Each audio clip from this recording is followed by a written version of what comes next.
You are watching Persistence Works Television Network, PWTN, founded by Dr. Paul and Vincent, preacher, teacher, and prolific author of the popular Persistence Works book series, broadcasting the good news of the gospel of Jesus Christ from El Paso, Texas to the world, and bringing you into God's presence.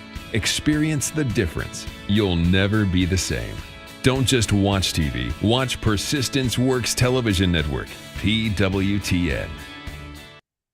Hello, everybody. God bless you. Hey, this is another bright day, a beautiful day, and I'm so glad coming your way today. You are watching Global Politics Today, and we are focusing on Africa. This is a weekly show that we bring to you on our TV network, Persistent Works TV network platform, where we take time to x-ray different parts of the world, global politics. We focus on cities and nations and states to look at what's happening and to also try to provide solutions and to get to the root of the problems most times, because sometimes we deal with problems from the symptoms of problems. We never get to the root. So the purpose of this broadcast is to try to x-ray the problems, the global politics and issues, and try to see how best to deal with them, especially from a Christian worldview. So welcome to Global Politics Today on Persistent Works TV Network. We are focusing on Africa today. I'm your host, as always, Bishop Colonel Paul Vincent, and I'm so glad to announce to you that we are now streaming on 15 different platforms. We are streaming on our Persistent Works TV network. We're also streaming on Roku, on Fire TV, on Apple TV. We are streaming on our two apps, our Android app, our iPhone app. We are streaming on our website, persistentworks.tv. We are also streaming on all the leading social media platforms, from YouTube to Twitter, to LinkedIn, to Facebook, our two Facebook pages. So wherever you're watching us from, I welcome you today, and I want to invite you, hey, share this broadcast. Listen, we have information that is going to revolutionize your thinking and going to help you to see better and clearer, especially as relates to global politics, relating to Africa. So please help me share this video, especially if you're watching us on social media. Copy the link and share in groups you belong to in your world. And if you're watching us on our TV network, on Roku, on Fire TV, invite somebody to watch. Let it be a blessing. Let this help open the eye of somebody. Today's broadcast is going to be eye-opening, I guarantee you, because I do take time to study and research and get to the root of these things. Now, I think I am best suited to talk about Africa. Why? Because I'm an African originally from Nigeria. I grew up in Africa, so I observed Africa from the inside, and then I moved out of Africa for over close to 20 years now, and I've observed Africa from outside. And having served in the U.S. military, still serving as a reserve, by the way, having been in the U.S. military, so I'm also privy to observe Africa from the government military standpoint. So I'm bringing a perspective to this discourse as to someone who is in the know, who have experienced some of the things we'll talk about. It's not just something I read in the books. It's something I was born, I grew up in, I know for certain, and some of those are from things I've observed from outside. So my goal is to really get to the root of the problem of Africa. Now, when you are talking about a problem or a situation, it's not always like if you go to the hospital, by the way, the doctor doesn't treat your symptom. You may say, I have headache, I have stomachache. They don't treat your symptom. They try to run tests to find out, to get to the root of the problem. Because if they can get to the root of the problem, then they are able to treat your problem, to treat your sickness, to heal you. But if they are not able to get to the root of it, you may treat the symptoms, nothing serious is going to happen. Because guess what? The root of the problem is still there. Sometimes I believe and I think the problem in Africa and in many other nations around the world is that we fail to address the root of the problem, to tackle the problems from the root, and we are treating the symptoms. So what we are going to do today is that we are going to try to get to the root of the problem in Africa. As you all know, there have been recent coups all across Africa in the past 2 years, about 6 of them. There have been a coup in Guinea, in Burkina Faso, in Mali, in Niger, recently in Gabon. The last time we did a global focus on, we did a focus on Niger, which was an eye-opening one. But you see, I was going to do a focus on Gabon, which is the latest coup. But I decided to give it a holistic approach because the problem is not just Niger or Gabon or Mali and all that. Africa's problem is holistic. Most of the, and by the way, there may be other coups coming up. So Africa's problem, they are very similar because the problem in Niger is the same problem they had in Mali, why the military took over, same in Guinea, same in all of these places. So there are things they have in common. So my goal in today's discourse, in today's broadcast, is to x-ray the problem of Africa. Let's get to the root of it. Let's not just deal with the symptoms of a military takeover or bad governance. Let's get to the root of it. How did we get here as Africa, as a people, as nations, as a continent? How did we get here? And what is the way forward? So I've taken time to put together some videos that will help drive and make this point and drive home this point. But by way of introduction, I want to say that in diagnosing Africa's problem and getting to the root of it, I will say that the root of African problem is the Berlin Conference. And what do you mean? What do I mean by that? Berlin Conference is the conference where the Western world, the European nations, got together and decided to slice up Africa, and they all took shares of who got what part of Africa. They went and colonized. Now, that became the root of, so it's normally known as the scramble for and partition for Africa. If you did a little of history, you will have read that. And by the way, some of these histories are being suppressed, especially in recent time. But I've taken time to put together some videos that will help throw more light, that will help educate you and I, that will help expose and get to the root of this problem. So I want you to watch these videos. Now, after it, I'm going to come back. We are now going to talk about the colonial rule and the problem of control in Africa, because everything you see is all about, even though after the colonial rule, they seem to have left, the colonial masters, Western nations seem to have left Africa. No, they didn't leave. There is still a serious interest in to control Africa. Persistence Works Television Network, PWTN, is a large continent home to immense culture and history. Surrounded by the Mediterranean Sea to the north, the Indian Ocean to the southeast, and the Atlantic Ocean to the west. It is the world's second largest and second most populous continent. It contains 54 countries and is extremely diverse in terms of ethnicity and language. The borders of these countries were largely decided by European nations during the late 19th and early 20th century in what is known as the scramble for Africa. The Sahara is a defining feature of Africa, the largest desert in the world. The Sahara's sheer size and magnitude acted as a major obstacle for communication, trade, and exchange of ideas.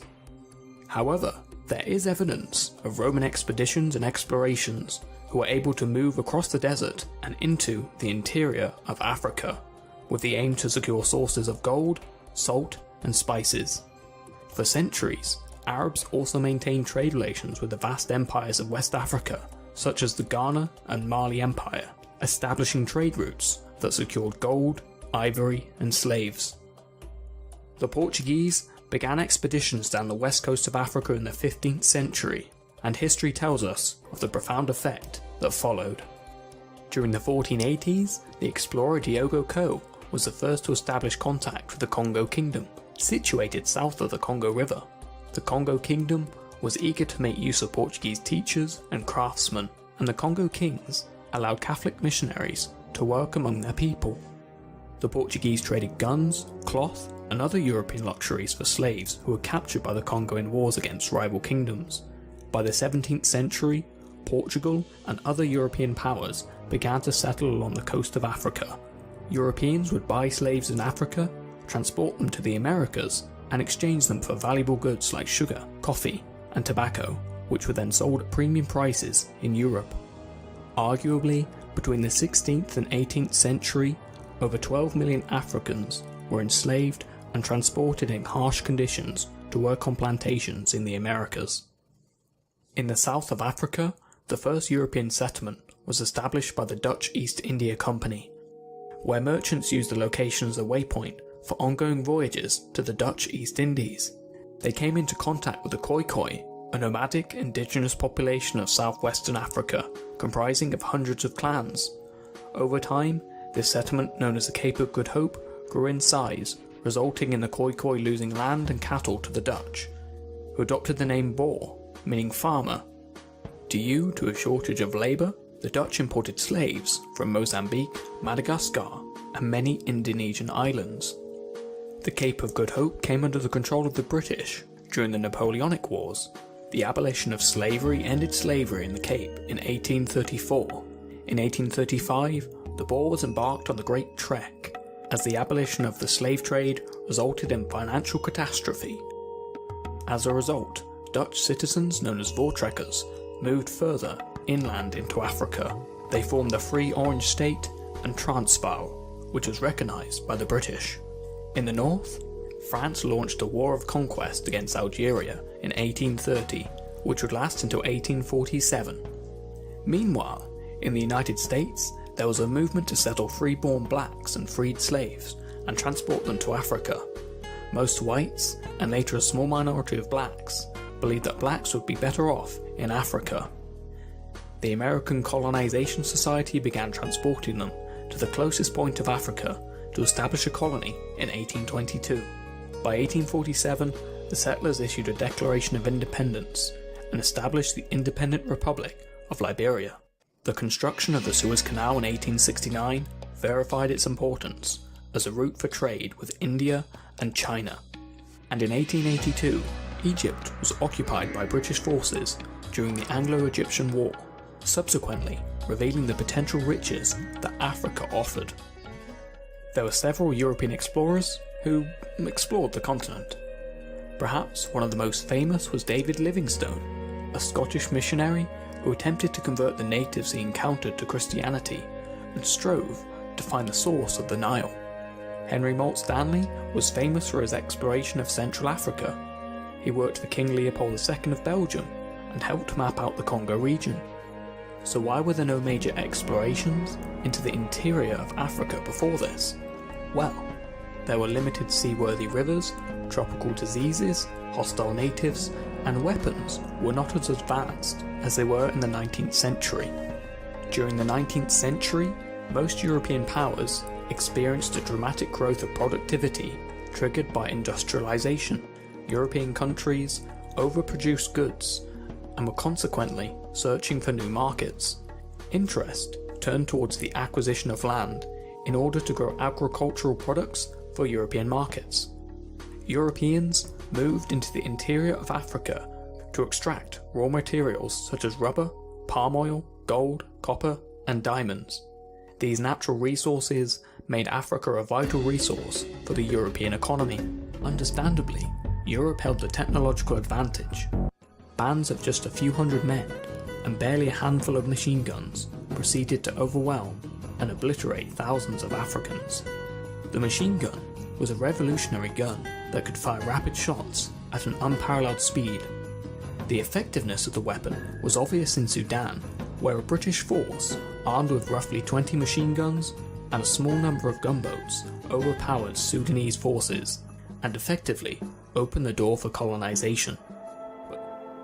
For 14 weeks and 5 days, between November 15, 1884 and February 26, 1885, European countries prepared and cooked their plans on how to share Africa like a piece of cake. They called it the Berlin Conference. It was at this conference in Berlin, present-day Germany, that African lands were divided on a map, while the Africans themselves were exempted from the meeting. It was not an omission of invitation or a simple oversight. Rather, it was a large-scale legalized daylight robbery. Africans were considered irrelevant and incapable of making meaningful decisions on what happened to or on their lands. Since they were uncivilized, according to these European invaders, they needed help, and the participants of the Berlin Conference were to be their saviors. Towns, lands, and rivers were all portrayed on the map that hung on the wall.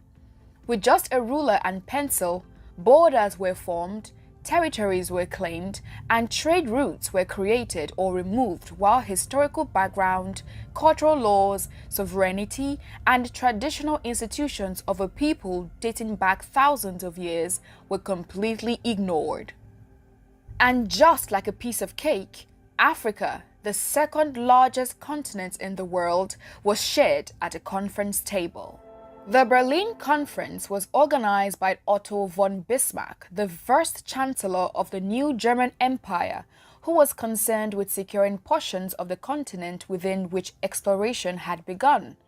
The conference birthed the General Act of the Berlin Conference, which had been nicknamed the Scramble for Africa. The conference consisted of top European nations who were invested in exploring the resources that abound within the continent. This was justified under the guise of civilizing or developing the countries, which they considered barbarian and primitive. This paved the way for the colonization of the African states by the Western countries and eventually robbed the continent of its rich cultural heritage and linguistic diversity. By the time most of these countries would gain independence from their colonial masters during the 20th century, great damage had already been done. The structures and systems that had been laid down by the colonizing nations made inadequate provision for self-sufficiency and thus had a great dependency on their colonizers for survival. So, how did the Berlin Conference come to be, and what impact did it have on Africa as a whole? There was a general belief by the Europeans that Africa belonged to no one in particular and had to be claimed and developed. When the Berlin Conference took place, no African individual or leader was present. Ironically, Africa had experienced a great deal of development before the Europeans. By the 13th century, different empires within Africa had attained global prominence, drawing the attention and curiosity of the Western world. Some stories about the level of wealth contained within the continent seemed too good to be true, but with the discovery of the Congo River Basin in 1874 by Henry Morton Stanley, there was certainty about Africa and its rich resources. One of the leaders who was very interested in these discoveries was King Leopold II of Belgium. Leopold had previously formed the International African Society, which had a mission of civilizing Africa. He teamed up with Stanley and eventually created the International Congo Society. This was similar to the former society but had more goals added to be achieved by the society. But Leopold was far from being a sincere man. He was a strategic and cunning leader who wanted to advance his personal wealth with Africa's resources. He began sending explorers who doubled as his representatives in laying claims over a wide expanse of land at the center of the continent. In the course of his civilization agenda for Africa, he secretly bought off investors in the International Congo Society. Stanley went to the area to try to establish the Congo Free State. This was while other European nations were also in the scramble for Congo. France, on discovering Leopold's hidden agenda, sent their own explorer, Pierre Savognin de Brazza, who created Brazzaville and mounted the French flag, while Portugal laid claims as well on the Congo area, which they backed by treaties signed with leaders of the ancient Congo Kingdom. Other European countries began taking interest in a continent of gold they had heard rumors about, and this resulted in competition and great conflict between these nations that were claiming different regions of Africa. Great Britain and France were both having conflicts over West Africa, Portugal in Egypt and Britain in East Africa. Leopold and the French also had conflicts in Central Africa over the Congo area. The German Chancellor Otto von Bismarck, whose country was considered an imperial power, also picked up interest in laying claims to African lands. He sought to resolve these conflicts by calling for the Berlin Conference. Bismarck felt these conflicts arose because there was no equal distribution of access to the economic advantage Africa provided, and called for the conference to resolve these irregularities. This proves that the purpose of the Berlin Conference was largely economical and not for developing the African states. Countries such as the Austro-Hungarian Empire, Belgium, Denmark, France, Great Britain, Italy, the Netherlands, Portugal, Russia, Spain, Sweden, Norway, and the Ottoman Empire were represented at the conference. The conference began on November 15, 1884, and went on for 14 weeks and 5 days, ending on February 26 of 1885. In the Berlin Conference, territories claimed by European countries were to be legalized, formalized, and then drawn on the map to avoid further conflict. Trade routes were also agreed upon amidst colonies, and a framework for colonizing territories was created. Explorers were to be sent out to explore the African lands. Then, they would proceed to offer protection to the indigenous people of that land by signing treaties with them. Finally, the European explorers or ambassadors would return to their home country with the treaties signed. Then, the government of that country would inform or negotiate with other European countries so that their claim over the African territory would be recognized and uncontested. In all of these establishments, Africans were not included or considered, although it was their land that was being divided. They were regarded as incapable of ruling themselves. It would also be interesting to note that most of the time, the indigenous rulers did not even understand what the treaty was about or what they were signing. In some scenarios, these treaties were signed by makeshift leaders who did not exactly have the authority to do so. However, one African leader saw through the tricks of the Europeans. Menelik, an important leader in Ethiopia who would eventually become emperor, wrote a letter to the participants of the conference clearly stating that Ethiopia would not be needing their protection. Although his letter was ignored, Ethiopia and Liberia were the only African states that were not colonized in the scramble. The Sultan of Zanzibar begged to be present at the conference, but to no avail. Little did he know that he was to be part of the main topic of discussion. The General Act outcome of the Berlin Conference, and it made provisions for different trade routes and the framework for colonization. It addressed different issues bordering on the colonization of the African states. It confirmed the Congo Free State as the private property of King Leopold II and also confirmed the free trade proposal by making the Niger and Congo rivers free for ship traffic. The General Act also included the signing of the International Prohibition of the Slave Trade.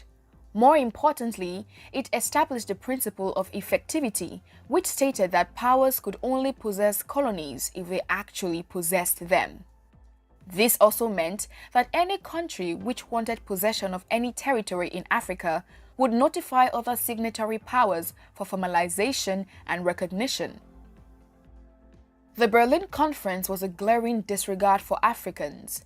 The Europeans saw their views, opinions, and ownership over their lands as irrelevant. 14 countries were duly represented at the conference, and at its conclusion, 8 out of the 14 countries started possessing different parts of the African regions. The 6 other participants, such as Austria-Hungary, Russia, Denmark, the Netherlands, Sweden, Norway, and the United States, did not take any formal possession of any part of Africa. However, by the end of the 19th century, all African states except Ethiopia and Liberia had been colonized by the Europeans. After the Berlin Conference ended in 1885, it led to the creation of African countries by forcefully merging different ethnic groups, cultures, languages, and people. This, of course, overrode the existing groupings, boundaries, and regions within the continent. The conference legalized what was not legal and created a ground for cooperation between the European countries on taking over the African states. The European countries claimed to offer protection to the countries they overtook. The 1884 and 1885 Berlin Conference would not only be the birthplace of colonization, but also the conflicts within and without countries, state, and ethnic groups that still exist to this day. The robbery did not only end with land and territories, but also cultural artifacts, treasures, and resources yet to be regained by the continent. It was obvious that the Europeans were wolves in sheep's clothing, fueled by the desire for acquiring Africa's natural resources for the betterment of their countries.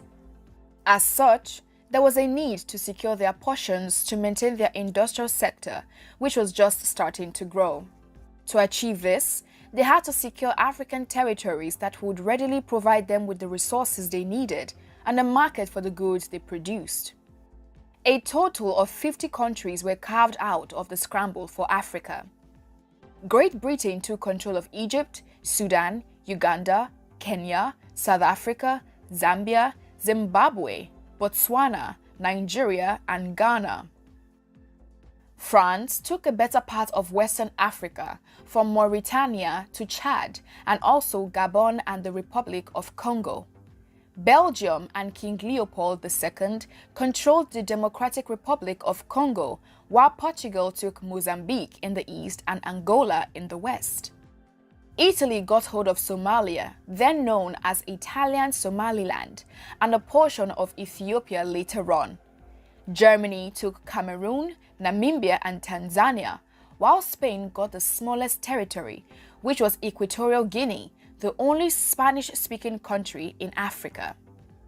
The Berlin Conference, which lasted for over 3 months, still evaded serious problems and questions that were left unanswered. Many of the representatives had not stepped foot on African soil and somehow assumed they could understand and manage the complexities of the African states. The sovereignty of the African states was not recognized, yet treaties were needed to be signed to legalize the relationship between both parties.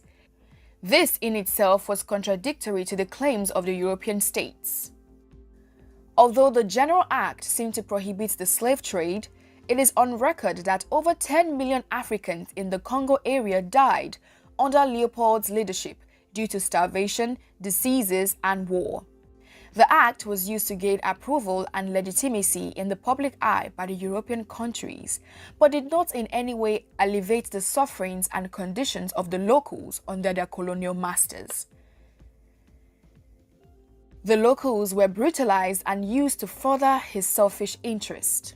The concept of free trade was unrealistic, as many of the colonizing countries would not readily allow free trade within countries they had invested heavily in colonizing. For instance, the Congo was operated as a monopoly under Leopold's rule. The conference, which tried to curb the scramble for Africa, further enhanced it. It was presented as a means of creating a platform for peaceful claiming of African states by European states, but it also had its hidden agenda. Germany and Britain were interested in Africa to promote their ambitions and retain their position as the #1 global power over the others, and not for peaceful colonization as assumed. The Berlin Conference held entirely different consequences for the continent involved. For Europe, it was just a failed enterprise, while in Africa, it created long-lasting damage that is still visible to this day. Some of the damages done by colonization have been said to be too large to be repaired. Even after gaining independence, most of these colonized African countries are still ill-equipped to be well run by themselves. Greed and corruption are the order of the day, and conflict still exists within the African borders. Some African diplomats have called for redrawing the African map and redefining the boundaries laid by the colonial masters. But there are also fears that this might aggravate an already politically tense climate. These fears have created another group of the opinion that the colonial boundaries be respected. Nevertheless, this does not suffice for the damages that run deeper in the cracks within the continent. It has been 137 years since the Berlin Conference ended, and one can only help but wonder if Africa would ever recover from the effects of the European invasion and plunder. Great Britain dominated the African continent with the control of Egypt, South Africa, Nigeria, and the Gold Coast. The French occupied vast expanses of West Africa. The Germans controlled modern-day Tanzania as well as Namibia. The Italians controlled Somalia and Libya, whilst the Portuguese exerted full control over Angola and Mozambique. By 1914, 90% of Africa had been divided between 7 European countries, with only Ethiopia and the African-American state of Liberia remaining independent nations. So that partitioning of Africa back in 1884 and those partitionings remain in place today is responsible for a lot of what has happened in Africa, our inability to grow our economies, our inability to travel from one country to the other. You look at tourism. If you need to go to Africa and visit 3 different countries, you got to send your passport to DC 3 different times. And each time your passport comes back, you got to send it again to another country, 2, 3, 4 weeks before you get your passport back. And then you got to send it back to Washington. At times, those embassies are on the same street. You could have walked from one embassy to the other, but you can't do it. And by the time you get your passport back with the 3rd visa, the visa for the first country is expired. Who needs to go through all that? So you say, forget it, I'm not going to Africa, I'm going to Europe. At every level, what we see happening today in Africa that affects economic development is directly related to what was done in 1884. You try to go from one part of Africa to the other. It's easier to fly into Europe and then come back down. Why? A lot of the airspaces were closed. All of it, thanks to... Hey friends, welcome back. Hey, you are watching Global Politics. We are focusing on Africa. This is Persistent Works TV Network. You are watching, we are streaming on Roku, on Fire TV, on Apple TV, on our 2 apps, our Android app, our iPhone app. We are streaming on our website, persistentworks.tv. We're also streaming on all the leading social media platforms, YouTube, Facebook, Twitter, LinkedIn, what have you. And I'm your host, as always, Bishop Konepo Vincent. We are getting to the root. We are trying to x-ray the problem of Africa and trying to get to the root of it, because it does no good to treat a problem with sickness by just treating the symptoms. So in trying to x-ray what exactly is wrong with Africa, the problem, the root of it is what we have just seen in this video. So Africa was partitioned at the Berlin Conference. They scrambled and petitioned for Africa. That is the root of the problem. Everything happening in Africa today dates back and roots back to that. Let me give you an instance. Nigeria, for instance, different sects of the nation of Nigeria have been trying to separate the ones called the Biafra nation, the Southeast Igbo speaking part, because they don't feel they belong. They don't feel they are part of the African nation, Nigerian nation, because of all that has been happening. And for real, these are strange bedmates that the colonial masters, the British colonial masters, brought together, put together, and tried to make to, remain one. They were never one. From time immemorial, they were kingdoms, empires. They had their own cultures, identities, and all that. So in recent years, when they now saw that, you know what, we are not doing this no more. We want to go our own way, and then there is always going to be a fight. So you see that many wars that was fought between 1967 to 1970, there was a Nigerian civil war that was fought mainly because the Biafra nation wants to go their way, and the Nigerian nation says, hey, you know what, you are not going nowhere. Initially, they accepted, but British government talked them into, hey, don't let them go, because that is where the oil resources of the nation is mainly situated.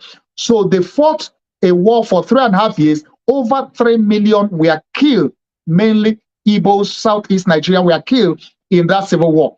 Go to Liberia, go to Liberia is a bit more different, and go to even Gabon. Most of all the nations that you see either fighting war or having political turmoil of the coup and all that, the root of it is what happened at the Berlin Conference when Africa was partitioned, bringing strange bedmates, redrawing the map and all that. Now, that is by the way. So after the colonial masters had Africa in their pocket, so to speak, in Nigeria, for instance, the Britain ruled for 90 straight years before independence was granted in 1960. So within the time frame of 1960-63, many of them, of course, gained independence, because then there was more pressure, and they have now got to know that, hey, you know what, we are no more interested. Thank you for your service. You've got to go. And eventually they let them go, and they gave them independence. But listen, the problem still remains this Berlin Conference and the scramble for partition of Africa, because even though independence was given, it wasn't all. They still wanted to control Africa even in post-independence, which was why in French colonial masters, they had what they call the Pact for Continuation of Colonization. And that secret deal pact that they signed, I'm sure those guys, the African nations, Francophone, French-speaking African nation, I'm sure those founding fathers, I'm sure they have no idea what exactly they signed.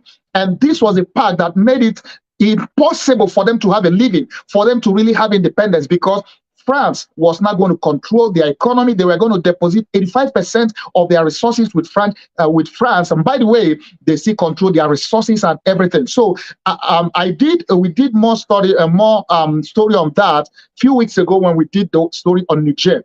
But the point is that exploitation of the African resource and the control, even after independence, was still a key issue.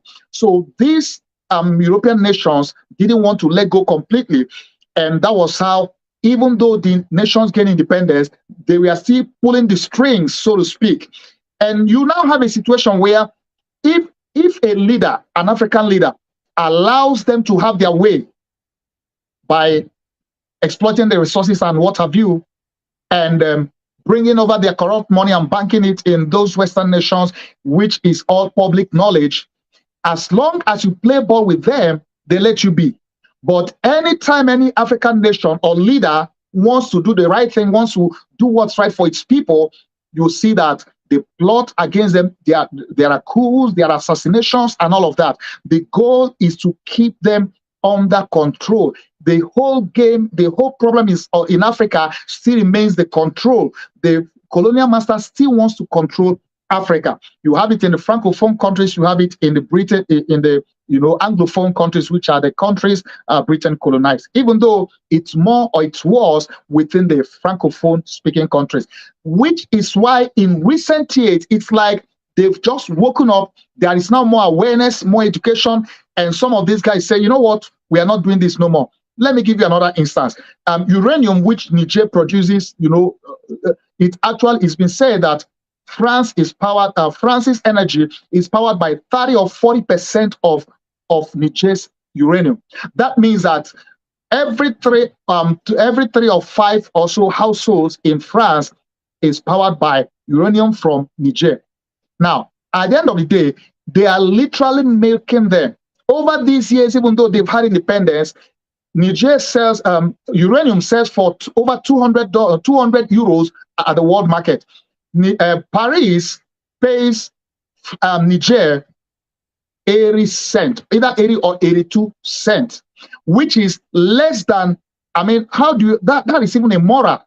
So it's as if you kind of like take it for free, you go sell it, you make the money. And by the way, 500 billion leaves Africa, Francophone Africa especially, every year into France's economy. They invest that money, they use it, and then they kind of come back to oh, we are giving you aid. Now, these are things that many of these nations, especially on the military side, got fed up with. Their eyes got open and they say, you know what, we're not doing this no more. And eventually that was why they kicked France out of Mali, kicked them out of Burkina Faso, and kicked them out of Guinea. These places that had recent coup, which is what exactly they are trying to do. Now, look at what's happening in Niger. That gives you the mindset of some of these nations. They still feel they have that control. Do you know that 14 of those Francophone nations still uses CFA, which is France's own currency, which it prints for them? They don't even have their own central bank. So you see the control is so massive. So now Niger stands up to them, even though it's the military, and they kind of like, you gotta go. And France is like, we are not leaving. You can see that same mindset of the colonial rule, colonial masters, we own you, we control you, you can't tell us what to do. Even though he kind of said, France will say, oh yeah, you are illegitimate, we want the legitimate guys. The only reason why to them, he's legitimate is because he lets them have their way. Now, let's use, for instance, Gabon. The Gabon, the Ali Bongo guy who was overthrown by the military in Gabon, he has been in office since 2009 after his father died. His father was in office for 42 or so years. Combined, they have been in office. The family, one family, has been in office for 55 or 57 years. And this current Gabon president that was ousted, he even had a stroke. And that's to tell you the problem of Africa. He should have come to take care of himself.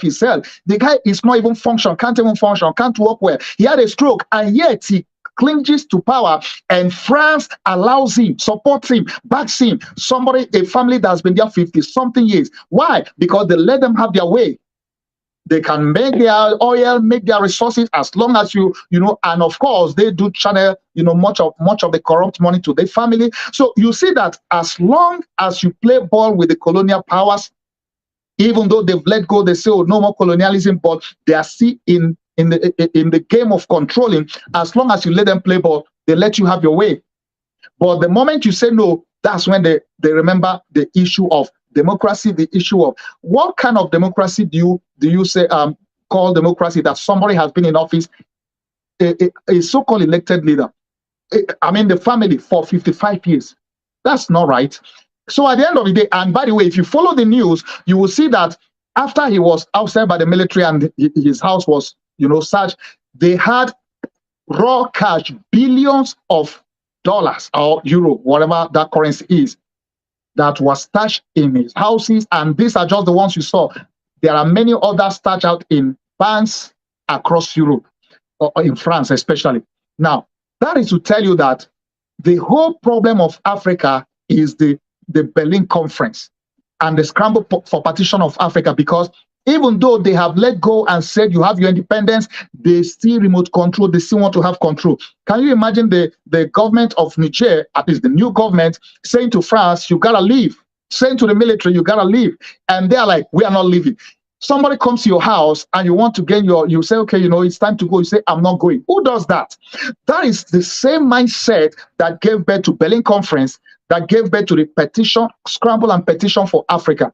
So, even though they gain independence with the mindset of giving freedom to African nations, but that freedom was never really attained. Another way by which they continue to exploit Africa is economic exploitation. And this is done through World Bank, through IMF, and their loans. Many times growing up in Nigeria, I remember many years ago, when the economy was struggling because of some of the policies of the government that were implemented by the Western powers that say, hey, you know what, you've got to put this in place, and then they will get in trouble. So the military takes over, and even the military guys, they were like, oh, we are willing to give you loans to help you, but you got to devalue your currency, you got to introduce austerity measure. I still remember growing up when President Babangida, then in the 80s, he introduced austerity measure. Every one of us was like, what's that? And the price of everything, inflation was off the roof. And guess what? So they were able to give them loan, IMF loan. Now, these loans are with interest that are cut neck rates, interest. And these are loans that they used to keep you in captivity, continuous economic captivity, so that you have no life, and you pay these loans for the kingdom come. Even you are paying the interest, not even the main loan. So they continue economic exploitation through the loans and through all of this medium. And of course, it's not only Africa. There are many other developing countries that have the same problem, which is why BRICS. I did a case study in our last edition on BRICS. If you missed that, go watch my the broadcast on the BRICS, which is what gave birth or is giving birth to that. So at the end of the day, you see control through economic, you see control through the resources, in fact, control through political control. They literally call the shot in many of these African nations. You do their bidding, they let you stay. You don't do their bidding, they kick you out. They press the buttons. And one of the good case studies of this was in Burkina Faso. Thomas Sankara, if you read the history or if you watch the videos, he was one of the military guys who he got fed up with this whole thing we're talking about. The leaders taking orders from the Western world and running the economy to the ground. They exploiting and taking the resources out of the nation, and everybody is suffering, the nation never develops, and he took over the government. It's a long story. You can go read the story or go, look it up and watch it. Now, Thomas Sankara, if I've watched that video, I've read about it, he had the good of his people in heart. He was the kind of leader you would say is a great leader. He was there for the people, had policies that were going to benefit his people. But problem was, he wasn't going to play ball with the Western powers because he wasn't going to take their loan. He wasn't going to take their either IMF or World Bank loan because they needed these loans for you to take it. That's something they used to hold and control you. And this wasn't going to happen. And he was going to initiate policies that would benefit the people, not the Western powers. At the end of the day, they weren't happy about it. And then they pressed buttons and was able to manipulate and use his bosom friend to eventually assassinate him and took over. And when this guy took over, he went into bed. He went to bed with IMF, with World Bank, with the Western nations, all the things that this other guy didn't want to do, which angered these guys, the Western powers. He kind of like played ball with them, and he was good to go.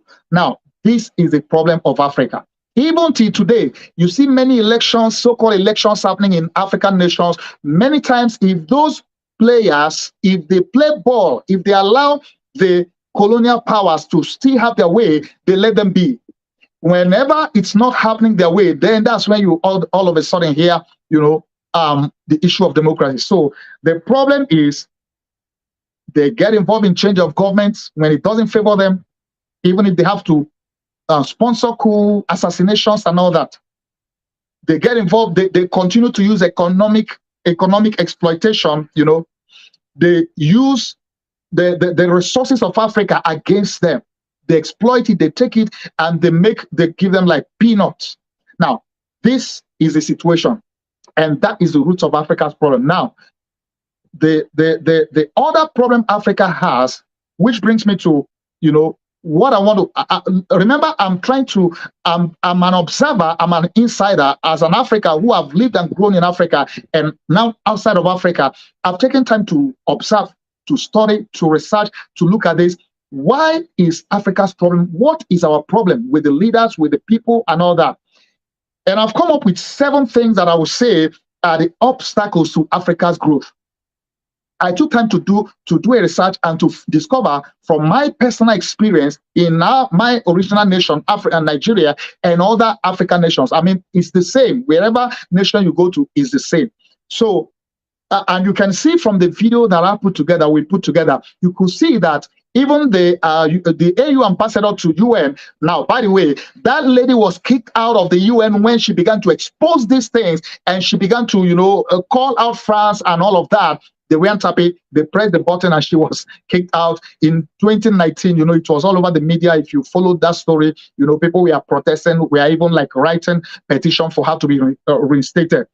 But the reality and the truth is this: Africa has its own problem, of course, and that's one of some of what I want to highlight now. What are the obstacles to Africa's growth? How can Africa move forward? And from all I have seen and read and listened to, and I'm sure you could glean some of these things from what you've watched from this. The 7 things I want to address as the root of, or the obstacles to African growth. Number 1, the obstacle of free trade across Africa. As you can see in that video, for instance, if you travel to Europe, you are trying to go from Germany to Belgium to France, anywhere. I mean, like, you don't need to have a visa. For instance, you get a visa. Those of us in the US, I have done Europe missions a couple of times. I travel from France to Germany to Cyprus to Netherlands. All of those places, you don't need a visa. Of course, being a US citizen, I don't need visa. But for somebody coming from a nation where they need visa, you just get a visa, especially the Schengen visa. Schengen has enlarged to like 29 nations or so. So literally, you get a visa to a nation in Europe, you can travel across the rest of Europe. You don't need no more visa. Africa is supposed to have a free trade, to be able to free travel within Africa, so that they can be able to travel across. So free trade, free travel across Africa. These are two key components, because remember that Africa was more united, even though they were different kingdoms, empires, but they did have trade. They did have a lot of things in common before the artificial separation and boundary, demarcations. So the one of the problems that Africa has to overcome to really move forward and to grow is the obstacle of free travel within Africa. They need to abolish many of the need for visa to travel within. If you are traveling from Nigeria to Niger, to Chad, even though within West African sub-region, they have what they call ECOWAS, Economic Community of West African States. So if you have the ECOWAS passport, you can travel within ECOWAS sub-region without a visa, which is good. Now, they need that at the whole Africa level, whereby you are traveling from Ghana, you want to go to Togo, you want to go to Kenya, you want to go to South Africa, you don't need the visa, just like in Europe.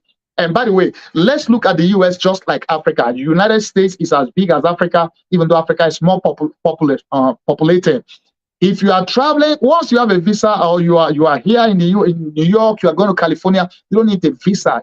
Even though, yeah, we see US as a country, but it's just like a continent, Flying from New York to California is just like flying from Lagos to Egypt or Addis Ababa or even further, So at the end of the day, they need to be able to introduce free travel within Africa to help with trade. They need to introduce free trade within Africa to be able to trade within, because Africa is rich. Africa is rich in resources, which is why the nations, European nations, invaded it in the first place. So the trade, free trade within Africa is going to be one of the strengths that will help it economically. And then the third thing I've discovered, the third obstacle, I said there are 7 obstacles I've discovered. The first is obstacle of free trade across Africa. The second is obstacle of free travel within Africa. The third is obstacle of Western nations trying to keep Africa down and trying to hinder them from industrializing. Now, that's for their own benefit, because, if you fulfill your potential and become all you need to be, they are going to be at a loss. So they try to do everything possible to keep Africa down. And which is why many of the times, they will often prefer to give aid.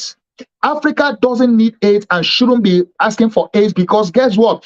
Africa has the resources that is actually being exploited by the other nations of the world, the Western nations. So one of the problems is that the Western nations are exploiting and trying to keep Africa down, trying to hinder its industrialization, because they know that when Africa fulfills its potential, it's going to affect them. Just look at what's happening in Niger, in Burkina Faso and those places. Niger especially.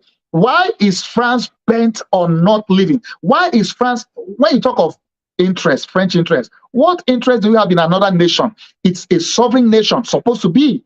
But the problem is they have controlled them, made them, exploited them for years. It's become normal, and they have, those guys, as poor as Niger is, they have helped to power the energy and the economy of France for decades, and they want to have business as usual.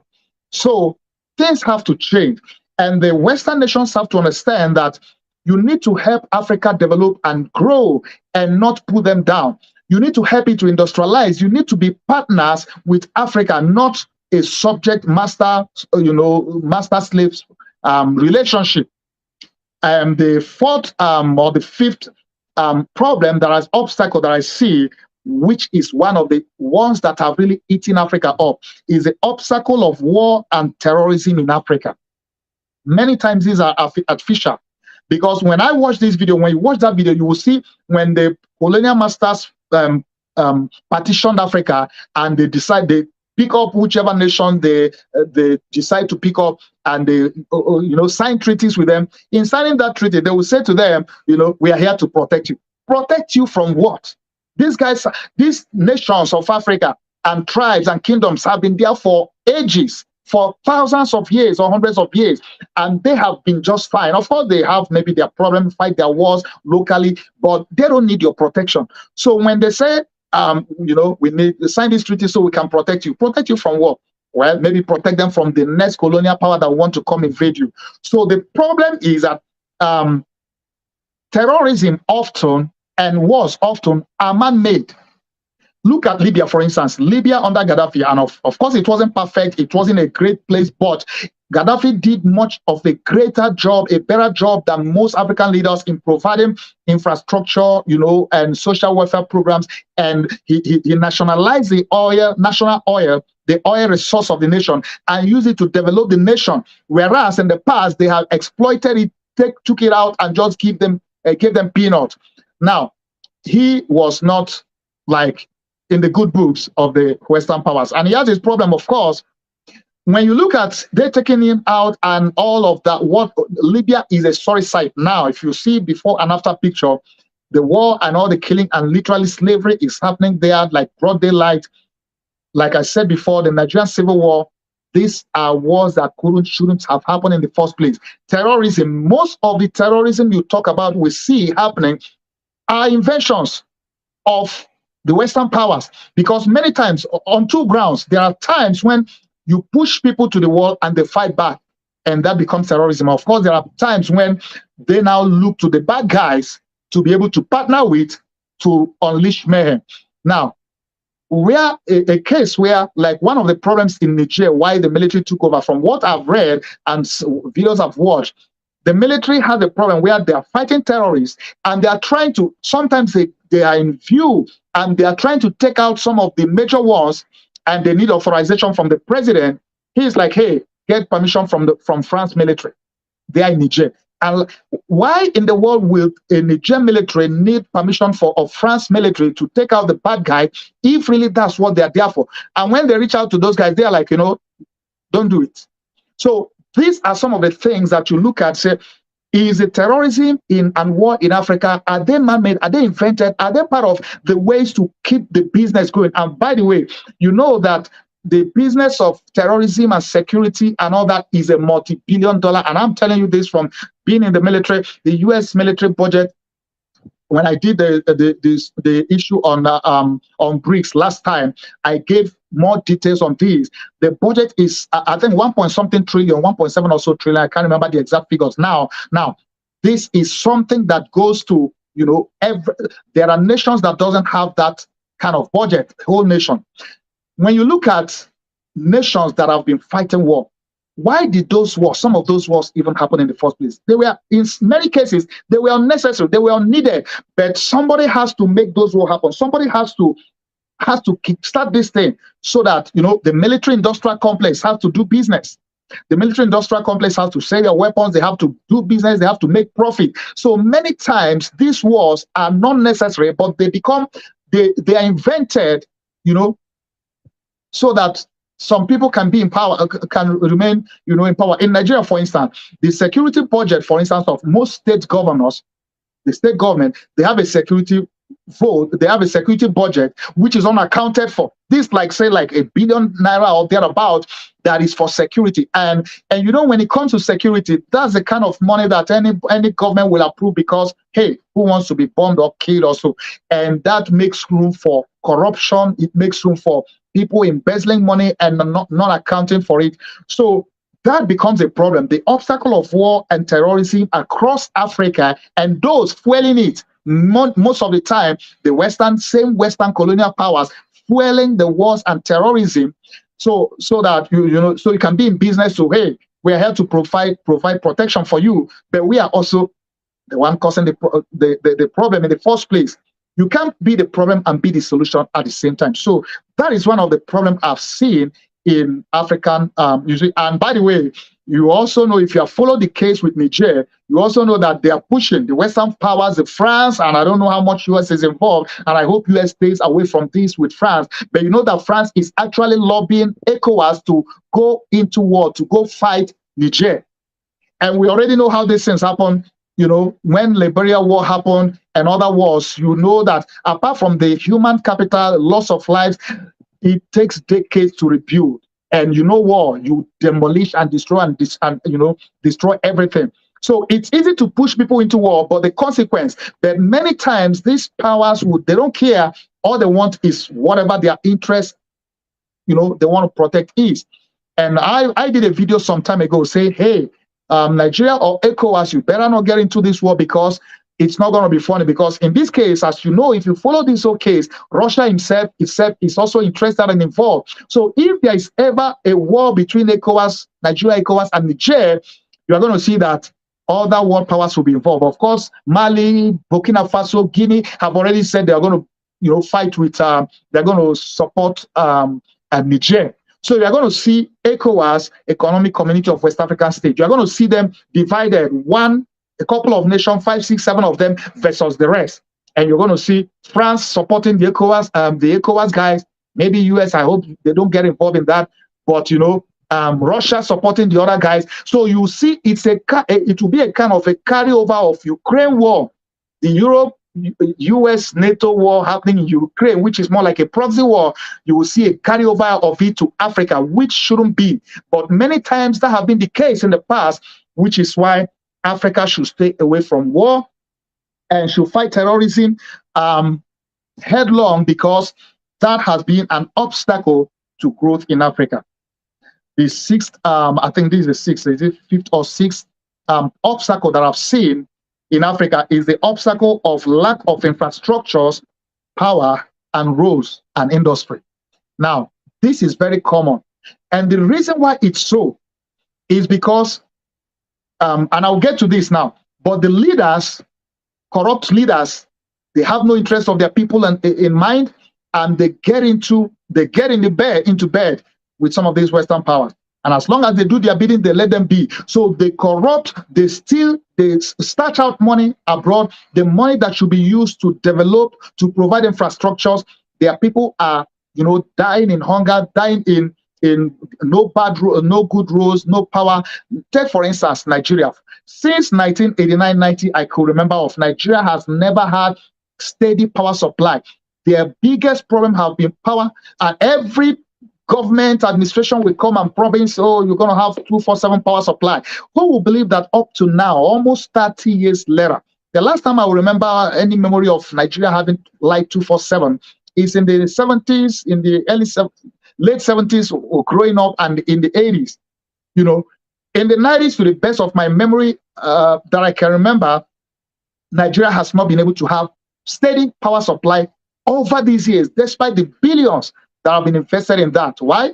Because of corruption. So the obstacle of having lack of infrastructures, lack of good roads, lack of power, lack of industries, that have become a big problem and continues to be. So the leaders should focus on providing infrastructures, power, road, with this for their people, which is why China is gaining advantage in Africa, because China is partnering with many of these countries to help build and provide. Of course, it's not free. They're giving them loan and doing all of that, and hopefully they get to pay. If they don't get to pay, who knows if there's going to be a second version of colonization by, China. But whatever be the case, the African leaders need to pay attention to providing good roads, power, infrastructure, and building industries, or providing the enabling environment to build industries for their people.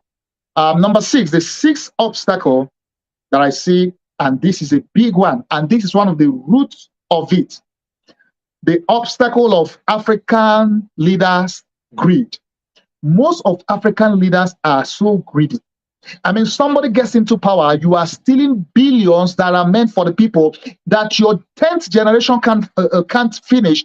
You are stealing and starching it out in banks across Europe, and one is wondering, what in the world are they thinking? I mean, I think most of them are insane. Clinically speaking, some of the African nations and leaders are insane.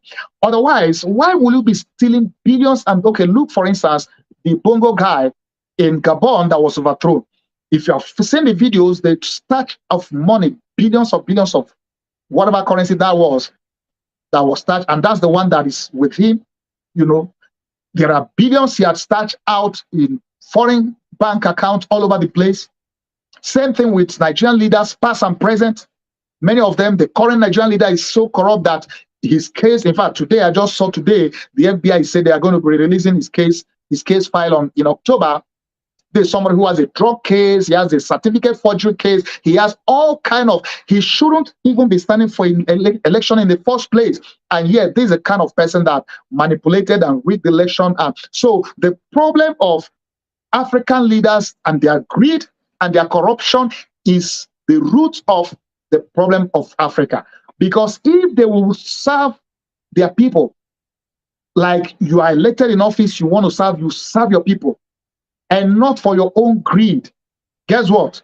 Africa will have been doing much better. With all the problem of the European, of the colonial powers and the scramble for partition for Africa, Africa will have been doing much better. But the problem is, because they are greedy and because most of the African leaders are corrupt, when they get in bed with the Western powers, whoever they are, when they get in bed with them, they let them go. They look the other way while they do havoc. And at the end of the day, listen, until African leaders learn to serve their people, until they learn to be leaders who are going to care more about their people than about their pocket, until they learn to serve without being greedy, without being corrupt, Africa still has a long way to go. So I think this is the biggest obstacle, the root. The other ones are also important, they're big, but the problem of the African leaders being greedy, being corrupt is a big one. And because of that, they will do anything to get in power. They will kill, they will maim, they will rig elections, they do whatever they can to get into power because it's all about themselves. I challenge you to produce me an African leader. Maybe in recent times there may be one or two, but for the most part, most African leaders are corrupt. They are greedy, greed. The level of greed of the African leader, you wonder, what is all this for? At the end of the day, you drop there someday, 6 feet below the ground, you're going with none of those. So it's a sorry case, it's a sorry state. And the colonial powers have really helped them to be corrupt and helped them in their greed. I hope that changes. And finally, and this is another big one, this more of on the massive side. Finally, the obstacle, the seventh obstacle I've seen to Africa's growth is the obstacle of poverty and negative mind conditioning. Negative mind conditioning. And sometimes I don't blame people because, you see, there was a story, I narrated a story in one of my books, my first book, Persistent Works, the story about the mind conditioning process that was done. They used the monkey, the scientists used the monkey to carry out this research. When the monkey was brought in to be conditioned, they had a banana at the pole, at the end of the pole, and the monkey would normally, naturally, run to go get a banana to eat. As the monkey was climbing to go get this banana, they poured a bucket of cold water from the top, and it ran away. So every time it climbed the pole, trying to go up there to get the banana, they poured a bucket of cold water, and the monkey, ran away. After many attempts, after many days, the monkey got conditioned to the fact that, hey, you know what? I can see this banana, but I can't eat it. So he stopped trying. And then they brought another monkey into that room.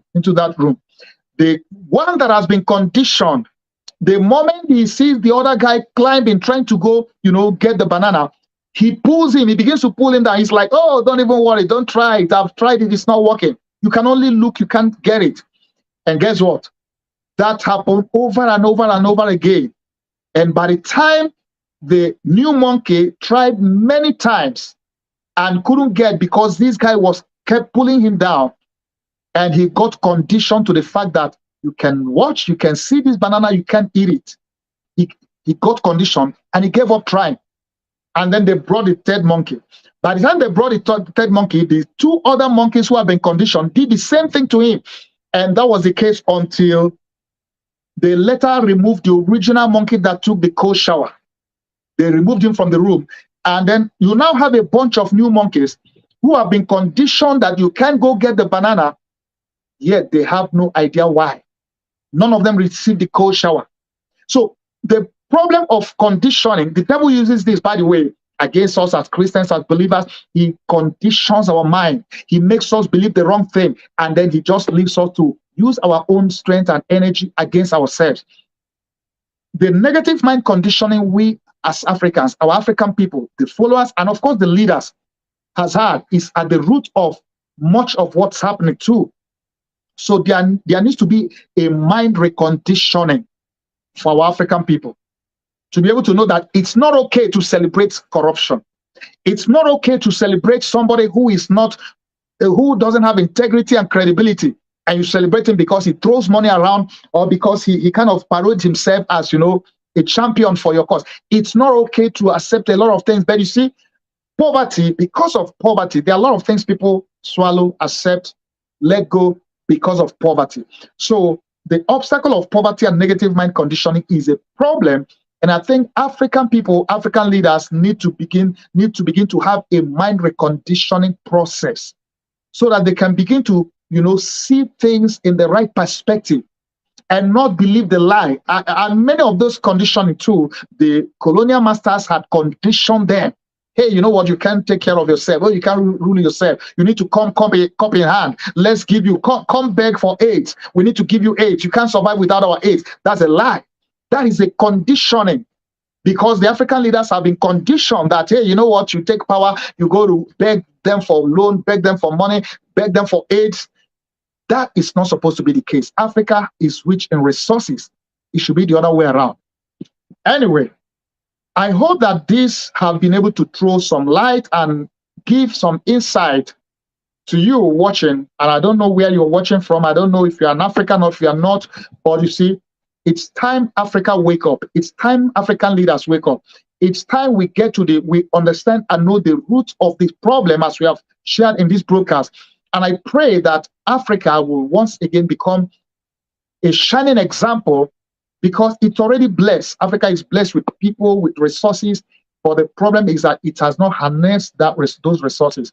I pray that Africa will begin to harness its resources, that the powers that has manipulated Africa over the years, I hope that this time around, their powers will expire, that they get to treat Africa with respect and deal with them as partners and work with them for their development, for their, you know, to be partners and not to be subjects that they think should be at their mercy. Well, I hope this broadcast has blessed you, has enlightened you. Please do share this. Let it enlighten somebody. Let it bless. If you have access to people in power, people in government, share this, send this to them. Many of them need to watch it, and maybe their eyes will begin to open, their you know, mind conditioning will begin to change. Maybe they begin to have a rethink about the level of greed and corruption that they have been involved in, even as leaders. Well, I pray God will bless Africa and the nations of Africa. Father, I pray for the nation, the continent of Africa. Lord, as we have tried to seek and to get to the root of this problem, I pray, oh God, that you bless the continent of Africa, bless the nations of Africa.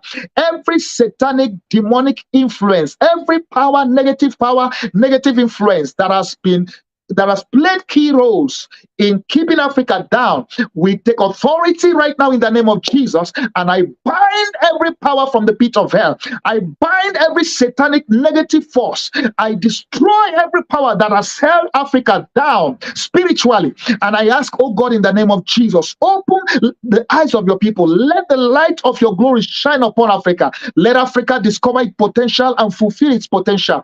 Give the leaders, oh God, a love for their people, that they will serve them, uproot and remove greed and corruption from the hearts of the people, of the leaders of African nations. Let there be peace in Africa. Father, I pray, let there be no more bloodshed in Africa. Let there be peace. And may African leaders begin to serve their people and use their resources to be a blessing and to develop and to help the African people. I bless Africa today. I bless African nations, and I bless their leaders. I bless their people, their followers. May there be a turnaround and a rewriting of the history of Africa. And thank you, Father, because the light of your gospel is shining and will shine in and through Africa. And the powers of darkness, wherever they're coming from, whoever's sponsoring them, will come to an end, because your word says in John 1:5, and the light shined in darkness, and the darkness comprehended it not.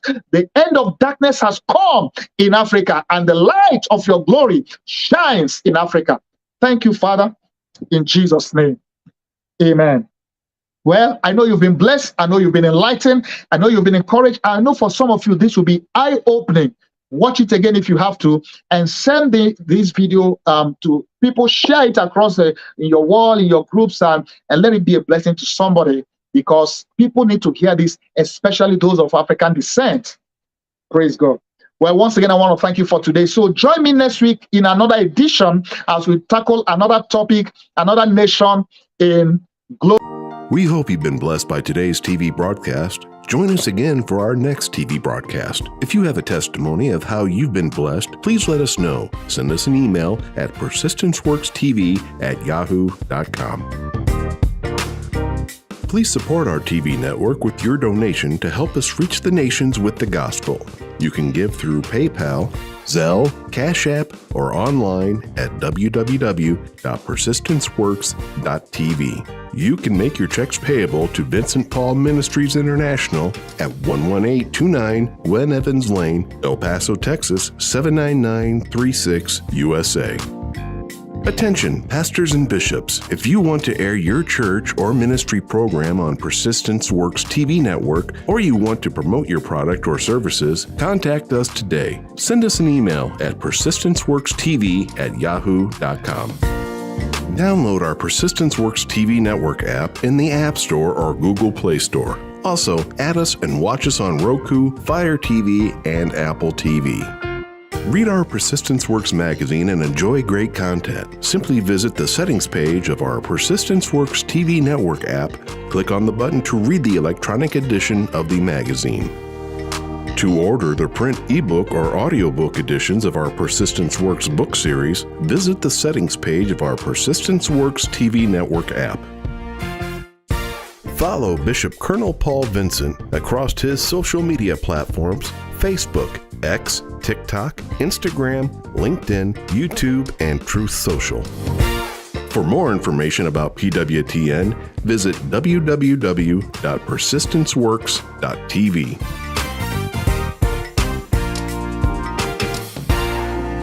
Inspiration and motivation to reach your dreams in life? Are you trying to overcome discouragement? Do you desire a deeper spiritual walk with God? Do you question your destiny? Then the Persistence Works book series by the prolific author and international speaker Dr. Vincent N. Paul is written for you and is now available in paperback, audiobook, and ebook. Order today by calling 866-909-2665 or go online, persistenceworks.com. If you need that salvation, if you need that forgiveness, you can receive it tonight. Shout hallelujah. The anointing breaks the yoke. Hear Dr. Paul N. Vincent preach the anointed word of God that changes lives and brings salvation, healing, and deliverance. Invite him to minister in your church, conference, or crusade. Also read his life-changing books in the Persistent Works series. For more information about inviting Dr. Vincent to minister or to order his books, visit VincentPaulMinistriesInternational.com. Dr. Paul N. Vincent, internationally known author and preacher, invites you to his annual Persistence Works Holy Land Tour in October and April. These memorable trips throughout Israel include visiting historical sites in Jerusalem, Nazareth, and Bethlehem, as well as the Sea of Galilee, the Jordan River, and many more. Your travel package includes round-trip airfare from Houston, Texas, and Lagos, Nigeria to Tel Aviv, first-class hotels, 2 meals a day, air-conditioned buses, and Israeli Ministry of Tourism approved English-speaking guides. For more and to register, visit VincentPaulTours.com today. For more information about PWTN, visit www.persistenceworks.tv.